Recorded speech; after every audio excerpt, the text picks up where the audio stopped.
मैंने तुम्हारे पिता के साथ रहकर के मेरी हर एक इच्छा को पूर्ण करने के लिए तुम्हारे पिता ने एक कामद नाम के वीरान की रचना करी। उसमें बैठ करके मैंने संसार के संपूर्ण सुखों को भोगा, ऐसे ऐसे सुखों का आनंद लिया कि संसार की कोई भी स्त्री, कोई भी महिला जिसकी कल्पना नहीं कर सकती, जैसे सुखों का आनंद मैंने लिया। लेकिन फिर भी मुझे तृप्ति नहीं मिली, फिर भी मुझे तृप्ति नहीं मिली। तृप्ति यानी तृप्ति उसे कहते हैं कि तृप्ति पाकर के महाराज पुनः किसी भी इच्छा प्रकट नहीं होती। मैंने इतने सुख भोगे, इतना आनंद लिया, संसार का भ्रमण किया, चारों लोकों में भ्रमण किया, ऐसे सुख प्राप्त हुए, मुझे कोई दुख नहीं हुआ, फिर भी मेरी आत्मा तृप्त नहीं हुई। क्यों? तब महाराज कपिल देव जी ने कहा, मैया तृप्ति संसार के विषय भोगों से प्राप्त नहीं होती। संसार के विषय भोग तो ये है कि जैसे कि तुम अभी भोजन करके यहाँ बैठे हो और शाम को जब अपने घर जाओगे तो आपको पुनः भूख लगेगी, तो ये तृप्ति नहीं है। आपने अभी 1 लाख रुपया कमा लिया और फिर आपकी इच्छा होगी कि मैं और कमाऊं, इसे तृप्ति नहीं कहते। तृप्ति उसे कहते हैं कि जो चीज हमें मिल गई है अब उसकी दोबारा हमारे हृदय में कल्पना ना आए, उसकी इच्छा प्रकट ना हो।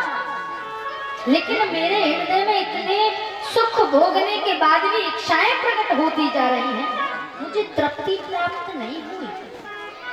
कपिल देव जी ने कहा, मैया संसार में जितनी भी वस्तुएं हैं, जितने भी सुख हैं, जितने भी कर्म हैं, जितने भी धर्म हैं, ये तृप्त नहीं है, ये अतृप्त है। तृप्त तो मनुष्य, तृप्त तो जीव जब होता है जब ये छोटे छोटे नदियां होती हैं, जब तक ये नदियां सागर में जाकर के नहीं मिलती तब तक ये तृप्त नहीं होती।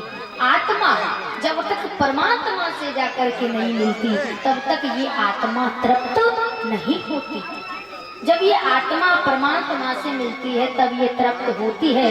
छोटी छोटी ये नदियां कहीं कहीं होती हैं, ये तृप्त नहीं है। क्यों? जब तक ये सागर में, समुद्र में जाके नहीं मिलेंगी तब तक ये तृप्त नहीं। इस प्रकार से कपिल देव जी ने महाराज अपनी मैया को ज्ञान दिया। जिम सरता सागर मह जाई, होई अचल जिम जीव हरि पाई। जब तक जीव परमात्मा की शरण में नहीं जाता है तब तक वह तृप्त नहीं। इस प्रकार से कपिल देव भगवान ने अपनी माता देवकी जी को ज्ञान दिया। इसके तत्पश्चात श्री वेद व्यास जी महाराज सती माता के चरित्र को वर्णन करते हैं। और महाराज सती मैया का चरित्र से हमें सीखने को यही मिलता है। इसका निचोड़ यही है, निचोड़ आपको श्रवण कराती हूँ। सती चरित्र का निचोड़ यही है कि जब सती मैया तो आदि शक्ति थी, लेकिन जब उन्होंने पद्मासन लगा करके अपने आप में अग्नि प्रकट की तो अपनी देह का त्याग करते समय सती मैया ने कहा कि जब जब मेरा मरण हो, जब जब मेरा जन्म हो, तभी मुझे मेरे स्वामी के चरणों में मुझे अनुराग मिले, मुझे प्रेम मिले। सती मरत हरि सन वर मांगा, और जन्म जन्म शिव पद अनुरागा। शिव जी के चरणों में मुझे अनुराग प्राप्त हो। क्यों? सती मैया तो भोले बाबा की बात नहीं मानती। अगर भोले बाबा की बात मानती तो राम जी की परीक्षा लेने नहीं जाती, जो कि राम जी की परीक्षा के लिए उन्होंने दौड़ लगाई। दूसरी बात, परीक्षा के लिए गई तो भोले बाबा ने पूछा क्या परीक्षा ली? बोले कीन प्रणाम तुम्हारे ही नहीं, मैंने तो तुम्हारे ही जैसे प्रणाम किया है जैसे आप प्रणाम करते हो। तो झूठ बोल गई यहाँ पर। पहले तो बात नहीं मानी, फिर झूठ बोल गए और संदेह किया, वो अलग। 3 बातें हो गई। भोले बाबा ने ध्यान धर के देखा तो सब जान गए कि सती ने क्या किया है। जो मेरे इष्ट देव है और जो इष्ट देव की अर्धांगिनी है, अर्धांगिनी का रूप धारण करके मेरे इष्ट देव की परीक्षा ली है। मन में ग्लानि हो गई, मन ही मन में आज भोले बाबा ने माता सती का त्याग कर दिया। त्याग हो गया, दुख हो गया, दुख प्रकट कर लिया अपने ही हाथ से। यदि सबसे ही पहले भोले बाबा की बात मान जाती तो इतनी गलती पे गलती नहीं होती। नहीं मानी, त्याग कर दिया भोले बाबा ने। जब पिता के यहाँ यज्ञ हो रहा था, दक्ष प्रजापति ने यज्ञ किया तो भोले बाबा के लिए कोई बुलावा नहीं आया। माता सती को भी पता था कि मेरे पिता के यहाँ से मेरे लिए कोई बुलावा नहीं आया है तो नहीं जाना चाहिए था। भोले बाबा ने मना किया कि हमारे लिए कोई बुलावा नहीं आया है देवी, कोई चिट्ठी नहीं आई है, पीले चावल नहीं आए, हमारा जाना वहाँ ठीक नहीं है। और जब मैं नहीं जा रहा हूँ तो तुम्हें भी नहीं जाना चाहिए। जहाँ पर तुम्हारे पति का सम्मान नहीं, वहाँ पत्नी का क्या काम? नहीं जाना चाहिए। भोले बाबा ने मना किया, सती मैया नहीं मानी। भोले बाबा ने कहा आप नहीं जाओगी। सती मैया बोली नहीं नहीं मैं तो जाऊंगी, मेरे पिता के यहाँ यज्ञ हो रहा है और मैं ना जाऊं, ऐसा तो हो ही नहीं सकता। भोले बाबा ने कहा तुम जाना चाहती हो तो ठीक है, तुमने मेरी बात मानी ही कब है जो अब मानोगी? ठीक है चली जाओ। जब सती मैया चलने लगी तो भोले बाबा ने कहा जी जो तुम्हारे वस्त्र बिखरे पड़े हैं इनको भी साथ लेती जाओ। बोले क्यों? बोले ले जाओ। सती मैया बोली नहीं मैं आज जा रही हूँ, कल वापस आ जाऊंगी यज्ञ पूर्ण होने के तत्पश्चात। भोले बाबा जानते हैं कि ये अब जा रही हैं तो अब ये लौट करके आने वाली नहीं है, और अगर इनके वस्त्र इधर उधर बिखरे रहेंगे तो मुझे सती की याद सताएगी, इसीलिए आप तो इन्हें ले जाओ। सती मैया ने बात नहीं मानी, चली गई। पति का वहां पर कोई मान सम्मान नहीं मिला तो क्रोध के आवेश में आकर के और अपने आप में अग्नि प्रकट कर ली। अंत में आकर के सती मैया को अपनी देह का त्याग करना ही पड़ा, सिर्फ एक जरा सी गलती के कारण कि पति की बात नहीं मानी। तो यहाँ से यही सीखने को मिलता है कि हमें अपनी पत्नी की, पति की बात माननी चाहिए। यदि पति कहे कि ये बात सही नहीं है तो पत्नी को मान लेना चाहिए, और यदि पत्नी आपका रास्ता रोक रही है तो आपको रुक जाना चाहिए। रुकने में लाभ है, हानि नहीं है, लाभ होता है। यदि पत्नी मना कर रही है तो कोई ना कोई कारण है।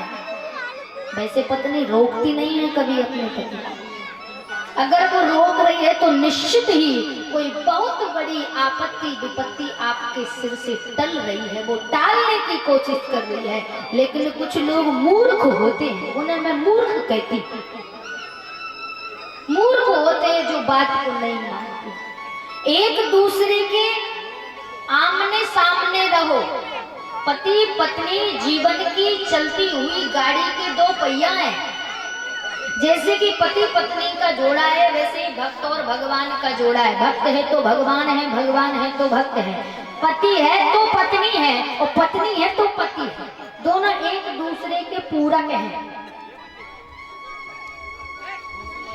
पत्नी से ही तो पति है। एक कन्या अपने माता पिता को 20 साल की होती है, 25 साल की होती है, अथवा 20 साल बाद वो अपने भाई को, बहन को, माँ को, पिता को, दादी को, दादा को, परिवार को छोड़ करके आती है। किसके खातिर आती है? सत्य बताना। ऐसी जगह आती है जहां वो किसी को कभी देखती भी नहीं है कि वहां का माहौल कैसा है, वहां का वातावरण कैसा है, मेरी सास कैसी है, मेरे ससुर कैसे हैं, जिसके साथ मैं अपना जीवन पर्यंत बिताने वाली हूँ उसका स्वभाव कैसा है, वो कैसा दिखता है, वो जानती भी नहीं है। पिता के एक निर्णय पर वो कन्या तैयार हो जाती है। ये भी नहीं पूछती कि आप जिसके साथ मेरा विवाह कर रहे हो वो क्या करता है, वो कैसा दिखता है, कुछ नहीं पूछती। इतना बड़ा त्याग एक स्त्री करती है, स्त्री के बराबर त्याग कोई नहीं करता। जन्म लेती है तो वह कन्या कहलाती है। कन्या की आयु निर्धारित होती है। जब जन्म लेती है बालिका तो वो कन्या होती है, और कन्या के बाद फिर वो कुमारी बन जाती है, कुमारी। और कुमारी के बाद जब उसका विवाह हो जाता है तो वो नारी बन जाती है, और जब वो वंश वृद्धि करती है, जब वो माँ बनती है तो वो महतारी बन जाती है। इस प्रकार से हमारे भारत देश में यदि सबसे ज्यादा जाना जाता है तो महिलाओं के मान सम्मान से जाना जाता है। हमारे भारत देश में यही महिलाओं का क्रमबद्ध है कि नहीं? आप सभी बुजुर्ग हैं, यही क्रम है कि नहीं है, कि गलत बता रहे हैं? पहले कन्या होती है, फिर वो कुमारी बनती है, कुमारी के बाद फिर वो नारी बनती है, और नारी के बाद फिर वो महतारी बनती है। इस प्रकार से नियम है नारी का, स्त्री का। तो दोनों एक दूसरे के पूरक हैं। दोनों को सामान्य जीवन यदि चलाना है, यदि तुमको अपना जीवन बिगाड़ना ही है, यदि चलती हुई गाड़ी को तुम्हें पंचर ही करना है, फेल ही करना है, तो उसमें ज्यादा समय नहीं लगेगा। आप उसमें 2 थप्पड़ लगाओ, वो रूस करके मार के चली जाएगी, तुम लटके रह जाओगे।